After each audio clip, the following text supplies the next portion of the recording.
आणि आता मुंबई आणि परिसरातल्या महत्त्वाच्या बातम्यांचा वेगवान आढावा घेऊयात मुंबई फास्टमध्ये। शिवतीर्थ हे फक्त शिवसेनेचं आहे। दसरा मेळाव्यात खासदार संजय राऊतांनी सूचक विधान केलं, तर भर पावसात शिवसेनेचा वणवा पेटलाय असंही राऊतांनी म्हटलंय।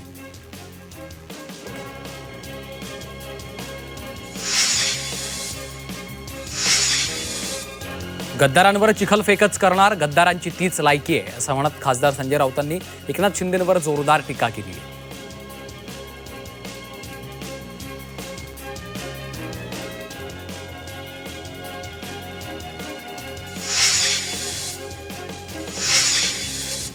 हे सरकार वोट चोरीतून आलेलं सरकार आहे। लोकसभेला वोटचोरी शिवसेनेची चोरी केली असं म्हणत संजय राऊतांनी महायुती सरकारवर टीका केली। तर मुंबईत चोर बाजारांचं नाव मोदी बाजार करा असं म्हणत पंतप्रधान मोदींवरही निशाणा साधलाय।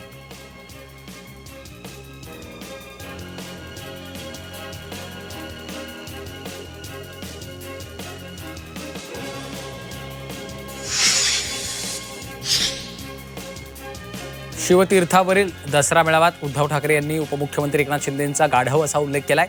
अमित शहांच्या जोड्यांचा भार वाहणारे हे गाढव आहे असं म्हणत ठाकरेंनी शिंदेंना टोला लगावलेला आहे।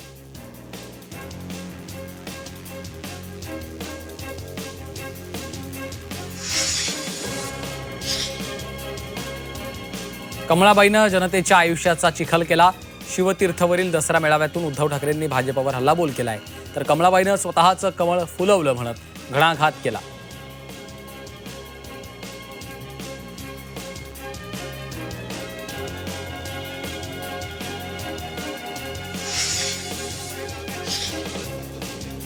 सरकार आमच्याकडे नाही पण मदत देणार, फुल नाही तर फुलाची पाकळी तरी देणार। दसरा मेळाव्यात उद्धव ठाकरेंनी पूरग्रस्त शेतकऱ्यांना मदतीचं आश्वासन दिलेलं आहे।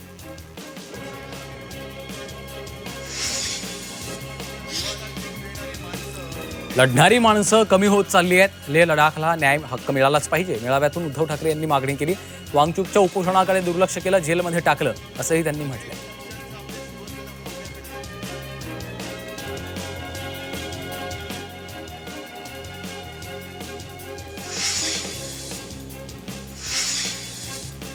आम्ही एकत्र आलोय ते एकत्र राहण्यासाठी। शिवतीर्थवरील दसरा मेळाव्यातनं उद्धव ठाकरेंनी राज ठाकरेंसोबतच्या युतीवर मोठं वक्तव्य केलं। मातृभाषेचा घात होईल तिथे फूट पडू देणार नाही असं ठाकरेंनी सरकारला ठणकावून सांगितलं।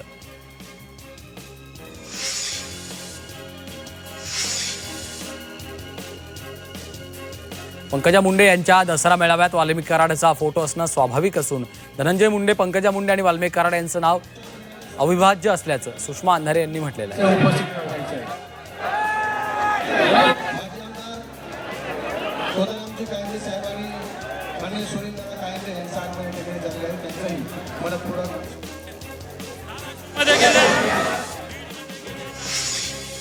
शिवाजी पार्कवर दसरा मेळावा पार पडला। उद्धव ठाकरे यांनी बाळासाहेबांच्या स्मृतीस्थळाला अभिवादन केलं। मेळाव्याला आदित्य ठाकरे, रश्मी ठाकरेंसह शिवसैनिकांची गर्दी पाहायला मिळाली।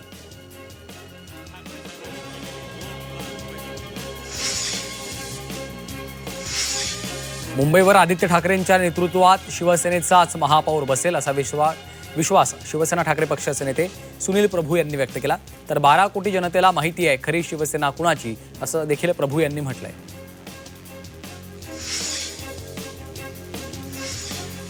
मुंबई महापालिका निवडणुकीवर मंत्री उदय सामंतांनी भाष्य केलं। एकनाथ शिंदे मुख्यमंत्री असताना पालिकेत अनेक प्रकल्प दिले, अशा पालिकेत नागरिक आमच्याच पारड्यात मतं टाकतील असा विश्वास सामंतांनी व्यक्त केला आहे।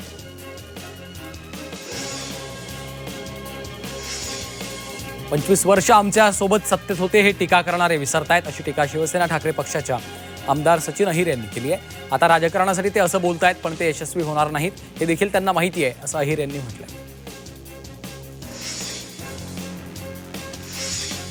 ठाकरे बंधू एकत्र यावेत म्हणून मी प्रार्थना केली होती असं आमदार सचिन अहिर यांनी म्हटलंय। सध्या व्यासपीठ वेगवेगळं आहे मात्र ते एकत्र आहेत आणि पुढे आणखी दिसेल असंही अहिर यांनी सांगितलं। अतिवृष्टीवरनं खासदार अरविंद सावंतांनी सत्ताधाऱ्यांवर टीका केली आहे। खोके वाटायला पैसे होते, आता शेतकऱ्यांना मदत करायला पैसे नाहीयेत असा टोला त्यांनी लगावला।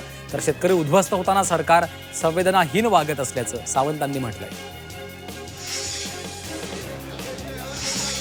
आमदार जितेंद्र आव्हाडांना मोठा धक्का बसलाय. कालपर्यंत आव्हाडांसह खांद्याला खांदा लावून आंदोलन करणारे सुहास देसाई यांनी अजित पवारांच्या राष्ट्रवादीत प्रवेश केला. सुहास देसाई हे राष्ट्रवादी शरदचंद्र पवार पक्षाचे जिल्हाध्यक्ष होते.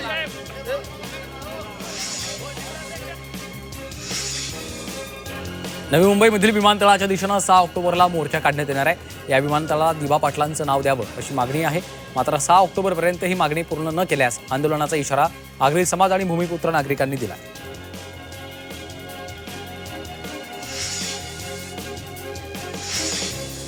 राज्यातील 86,000 वीज कर्मचारी आणि 42,000 कंत्राटी कामगार 9 ऑक्टोबरला संपावर जाणार आहेत. महाराष्ट्र राज्य विद्युत कर्मचारी अभियंता अधिकारी कृती समितीनं अशी माहिती दिली. कंपन्यांमधील खासगीकरण, महावितरण, कंपनीच्या नफ्याच्या क्षेत्रात खासगी भांडवलदारांना समांतर वीज वितरणाचा परवाना याविरोधात हा संप असेल.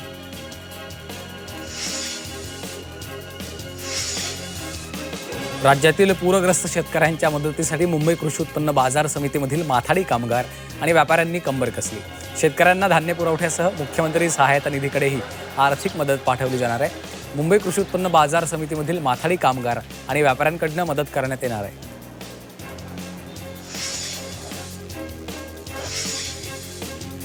कल्याणमध्ये मुसळधार पावसाचा भातशेतीला फटका बसलाय. पावसामुळे शेकडो हेक्टर शेती भुईसपाट झाली आहे. पिकं कुजून गेली आहेत. त्यामुळे शेतकऱ्यांचं मोठं नुकसान झालं. तातडीनं पंचनामे करून भरपाई देण्याची मागणी केली जाते.